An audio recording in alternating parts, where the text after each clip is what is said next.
Hey guys, this is P.M.R.Bonez88, and today for my next superhero movie review that I'll be talking about today is Batman Returns. The returning director Tim Burton directs the second Batman movie, and along with the returning cast Michael Keaton, who now plays Batman once again, and also starring Danny DeVito, Michelle Pfeiffer, and Christopher Walken. After from the first film of Batman, where Batman finally defeats the Joker, now a new villain comes to Gotham and starts Reign of Terror of Destruction. The second film is like much more darker, much more gothic, and more action, but but it has a lot of violence in there. However, the one scene where the Penguin like bites the guy's nose and blood like gushes out of his nose.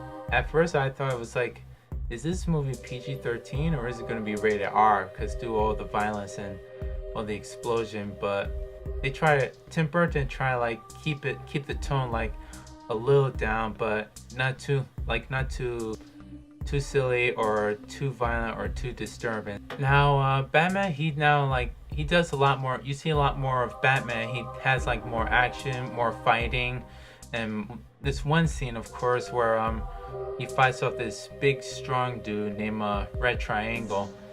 He like punches him just at first, but then later on he like shoves a time bomb right in his pants, and he just like punches him like down the sewer, and then he just blows up. So that counts as a kill. So anyways, now I'm talking about the villains now, like Penguin and Catwoman. Well, I want to talk guys about Catwoman first. Like Catwoman, she's not much more of a villain, and because we're not too sure, she could sometimes be a good guy, or she could sometimes be the bad guy. It depends on which side she's on, but she's much more of a thief and a rogue. In the scene on the rooftop where Batman and Catwoman like fight, but then somehow they like seduce at each other. It's like they're much more seducing at each other and less of fighting at each other. Cause in the other scene where there was a mistletoe hanging out at the antenna, I think it was a TV antenna of some sort, and Catwoman like somehow gives him a kiss. Well, gives him like what a cat do. They just like lick. I hate to say it's like both Batman and Catwoman, I want to imagine if they were like work together and defeat the Penguin like somehow. That's what I was always wanting to see, like Catwoman and Batman like working together. Danny DeVito, who plays as the Penguin, which his real name is Oswald Cobblepot. Apparently he was born with the Cobblepot families, but he wasn't really raised with them, so what they did, they threw him down the sewer when he was a baby, and he's been living there for like 33 years. So now the plan was that Penguin like trying to bring the people of Gotham City's trust. Like Penguin wants to make get everyone to go on his side and turn everyone against Batman. Becomes the new mayor of Gotham City, woos on Catwoman, which doesn't really work at all to him. Frames Batman as well, because there's one scene that was totally epic and really awesome where he gains and controls the Batmobile, and like simply controls it, hits all the cars, hits the cable, tries to hit this one old lady, which Batman got the controlling device just in time, and the reaction to that old lady's face was like she was like really petrified, really scared. So with all the plans that the Penguin it worked for a while, but then later on, during when he tries to make a speech, everything like goes all downhill for Penguin. But so now he goes back in the sewer. He's like all mad. He's really pissed off, and now he wants to create a really reign of terror. So his next plan was he wants to capture all the Gotham's children.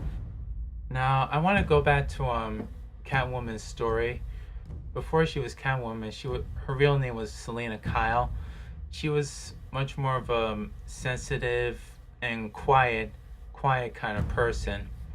Max Schreck always bullies or picks on Selena, or mostly bullies her, but most likely most likely what he did, he just like pushes her out of the window. He thinks he killed her because now when she's like she was like almost dying, well, almost dead. All the cats like just comes to her and just like lick her or try to wake her up, and one of the cats like bites her finger, and just like comes back to life, like she's back from the dead, So much likely she's much more of a vengeance Catwoman, because all she now wants was revenge, and getting was Max Shred just to get even.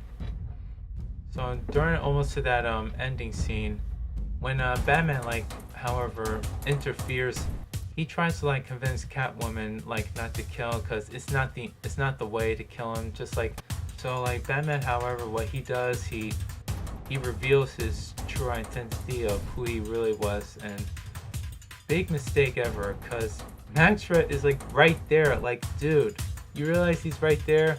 He's gonna expose your true identity, and everyone's gonna think that Bruce Wayne is Batman.